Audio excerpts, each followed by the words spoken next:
Chris Griffin. I'm the head writer at Mongoose Publishing, and I work on all of our games as either a writer or an editor in some fashion. Pioneer is our newest role-playing game, and it is based on the Traveler mechanics.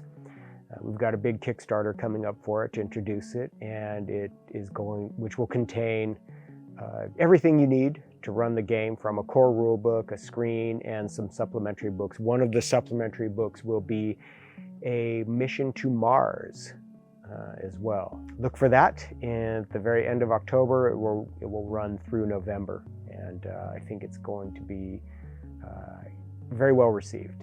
All right, so we have Traveler, as everyone knows, which is the greatest sci-fi role-playing game of all time, and not at all. And so Traveler has the mechanics to run sort of the mechanics are simple, but they're somewhat based on real physics and some stuff that's complete science fiction, Arthur C. Clarke's Third Law, where technology of a significant level is indistinguishable from magic. So Traveler has a lot of things that are hand-wavium technology. Pioneer will generally not have that. Pioneer is based on actual engineering and science, actual aerospace engineering, and is designed to live out your adventures in the near future, in a future in which space travel is becoming increasingly important, and there are opportunities for not just trained crews, but actual normal citizens to get a little astronaut training and get up into space for various reasons.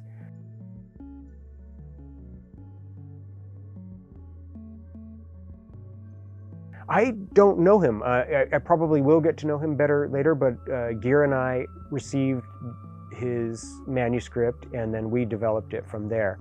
And Sandy had a lot of ideas about how to approach taking the Traveler mechanics and making them more focused on near future science fiction, science fact. Gear and I, who have a significantly more experience actually game writing, have taken it and tried to massage it into a product that fits into Mongoose's product line, and that fans of our other games will be comfortable with and hopefully enjoy immensely. It is a different game than Traveler, but it relies on the same mechanics. It just bends them and changes them where necessary to tell the kind of story that we want to tell with Pioneer. We change the rules. And that's in numerous places, actually. But a Traveler player will recognize this game. The mechanics are identical in many places. It's just that when you want to tell a story, you got to change the game to fit that story, and that's what we've done with Pioneer.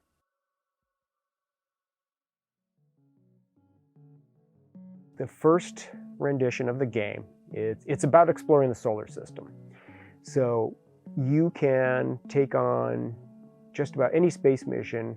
For the first phase, we're just sort of limiting it to the inner system.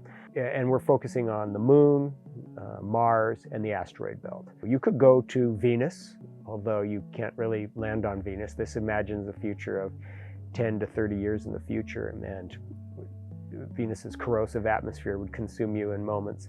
But we're focusing, as I say, on getting into near orbit, and so there are 3 levels of orbit. There's a low Earth orbit, medium Earth orbit, and far Earth orbit. And then that's when you're starting to get out where you can get to the moon.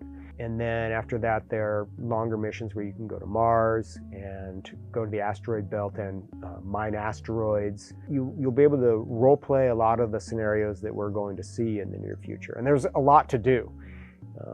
In low to medium Earth orbit, there are a ton of satellites and there are space stations, and this envisions a near future where there will be more space stations. There are billionaires now who want to build space hotels and things like this. Yes, and workplaces in orbit. So you sort of like your WeWork, and then put it in orbit so you could connect presumably satellite internet and do work from space. I was going to say, instead of work from home, work from space. Yeah, WFS. Yeah, so and there are a ton of missions that you can engage in that will be entertaining and involve all aspects of space travel: the politics, the interactions with various characters in the story, conflicts. There is a lot of uncharted territory, both literally and figuratively, that you can explore.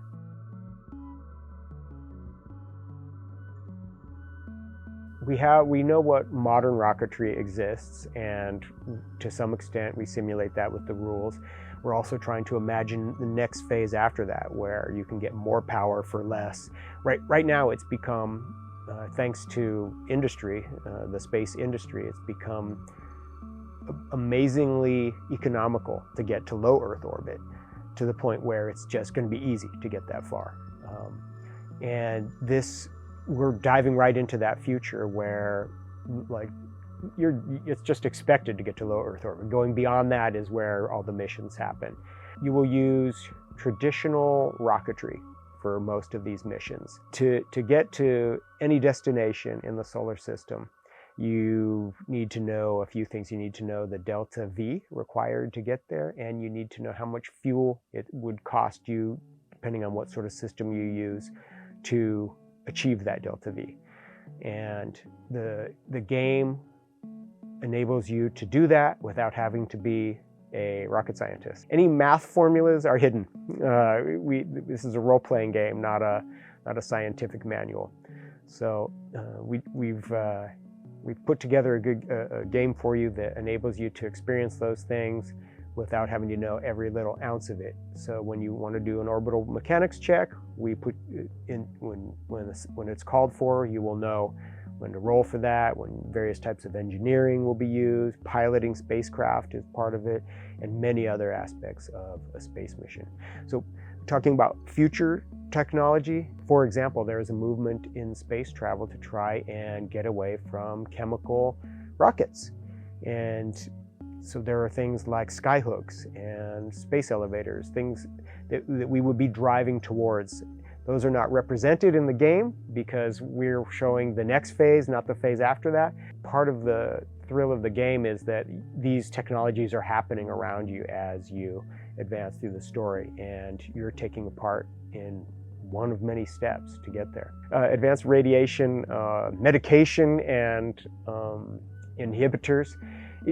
Radiation is a constant danger in space. And in a game like Traveler, we do talk about it. You can get irradiated, but generally speaking, you're protected from it. You don't really think about it much.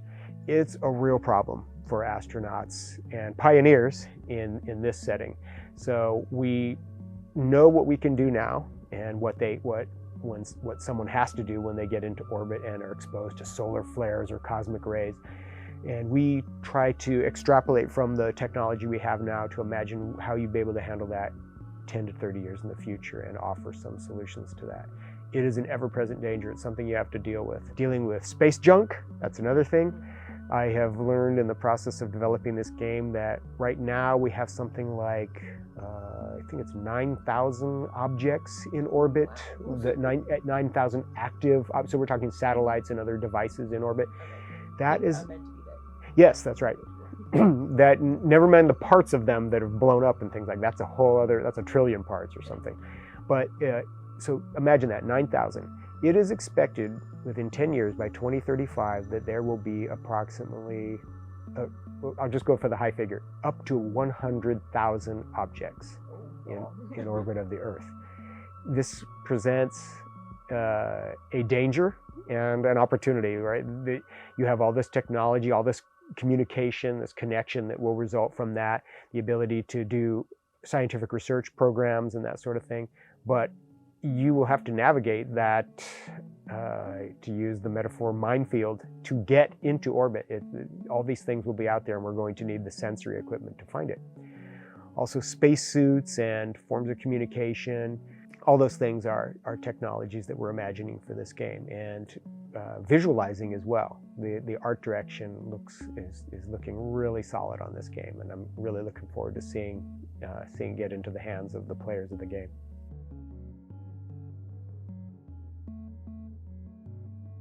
It's just like Traveler is supposed to be run, really. If it's just part of the narrative, a pioneer can declare that they're going to do it, and we know that they're an expert in this field. Because they have that knowledge, we can assume they get it done. But when it's a challenging situation, like you have to do a Hohmann transfer from one orbit to another, and you need to get near something, but there's some debris in the area, you need to then in that case we say, the referee can say, you need to make a difficult orbital mechanics check to slot your spacecraft in just the right spot. Same thing with scientific checks or engineering checks. You don't have to be a scientist or engineer to do that. It helps to have an interest in it. Just like in Traveler, the idea is that the game enables you to play an expert in these fields. You don't have to be an expert in these fields. Even so, you get to solve these amazing problems: orbital mechanics, aerospace engineering. You could be looking for life on Mars, doing xenobiology. There are a lot of problems to solve that you could add to the narrative. And depending on how your referee perceives this narrative, it could go a number of directions.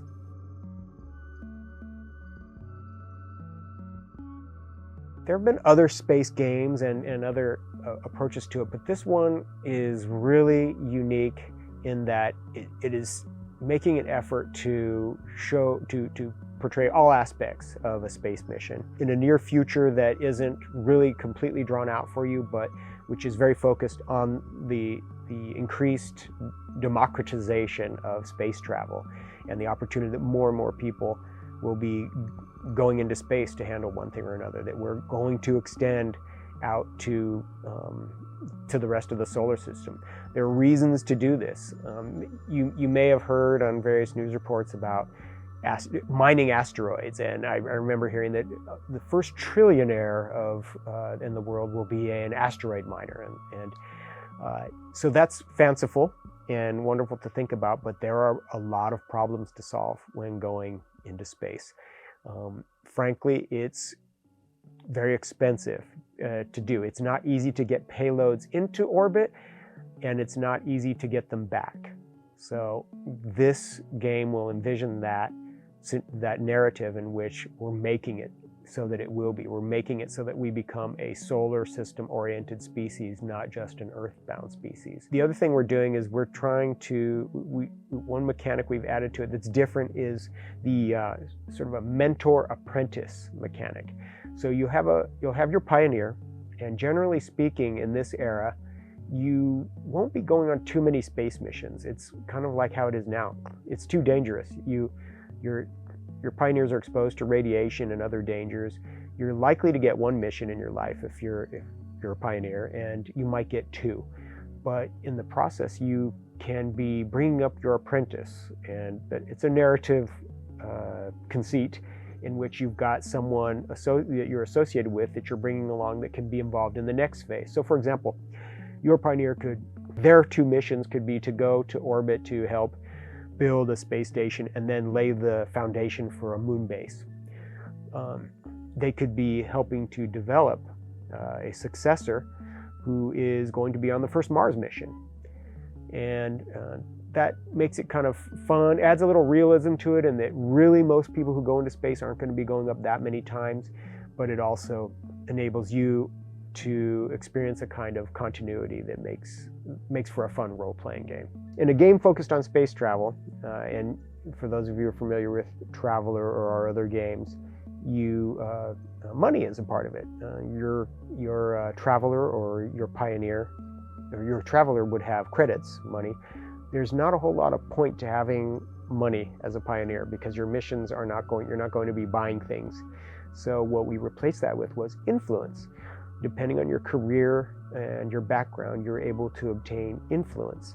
And influence enables you to select objectives or alter objectives for a space mission, determine what goes up with you, because it is exorbitantly expensive. Even though it's getting cheaper, we talked about low Earth orbits getting really cheap, it is still very expensive. For every kilogram that you take into orbit is costly. So you get to influence that, what comes with you. And other factors you get to use your influence to change. Yes, for example. And if you get a pioneer, if you have a pioneer in your campaign that is going on a second space mission, they will have earned a lot of influence from having gone up the first time.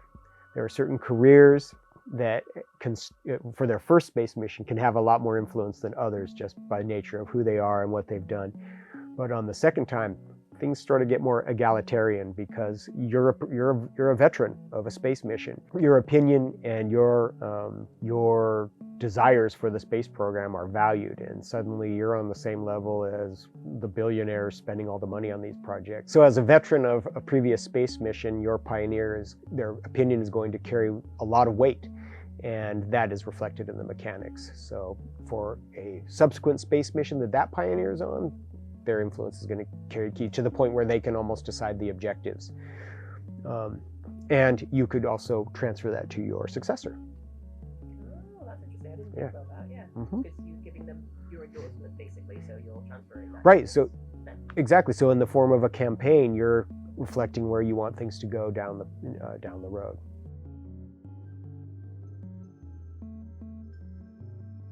So Mission to Mars, the as yet unnamed first campaign for a Pioneer, I don't want to spoil too much, but it'll be a very detail-oriented mission to Mars in which in each one of these missions, they don't get handed to you exactly. There are components you can work with.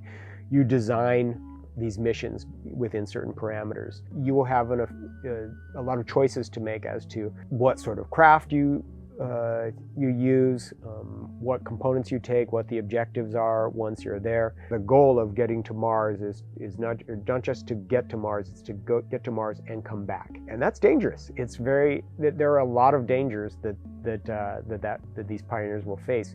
There is no guarantee that you will make it back. The game does reflect the deadliness of space missions. So you're going to have to take good care and sort of plan well. And if you can achieve that sort of a goal in the context of this game, it should be sort of a point of pride that you navigated your way through the many complex situations that you have to face, and the many dangers and the adventures that you will encounter once after you arrive and find a way to get back home. And after that, should we proceed to further campaigns, there is a whole solar system to explore. I, for one, really like the idea of a whole moon-oriented campaign, setting up a moon base. I've studied that and researched that extensively, and I think it's really interesting. And also the Titan, the moon of Saturn, would be a fascinating campaign. Very different place to explore than Mars. Titan has thick nitrogen atmosphere. It's soupy and weird, and there are oceans made of other chemicals. It would make for a fascinating campaign in its own right. And imagining being in orbit of Saturn alone, just the thrill of it would be pretty fun if we could convey that in the context of a role-playing game. And there are many other places as well to visit, other moons. You go all the way out to Pluto if you want. Some places are really difficult to get to. For example, the moons of Jupiter, the ones that are close to Jupiter, such as Io, which has been shown in science fiction before. Io has been depicted in a few science fictions. It's within Jupiter's very intense electromagnetic field, its magnetic field, which is radiated intensely. So we would have to make advances in anti-rad technology that we do not yet have. But pioneers the next 10 to 30 years, so who knows what might be possible. And if you're fascinated with the solar system, I'm sure there are many worlds and moons that you would like to visit. We're really excited about this game, and the whole Mongoose team is working on it. So please check out the Pioneer Kickstarter, which premieres on October 30th and lasts till November 29th. And get your pledges in early, and we will be presenting to you over the course of the Kickstarter some very exclusive early access versions of the game, and the art, and all the other aspects of it that that will be presented to you once we're done with the project.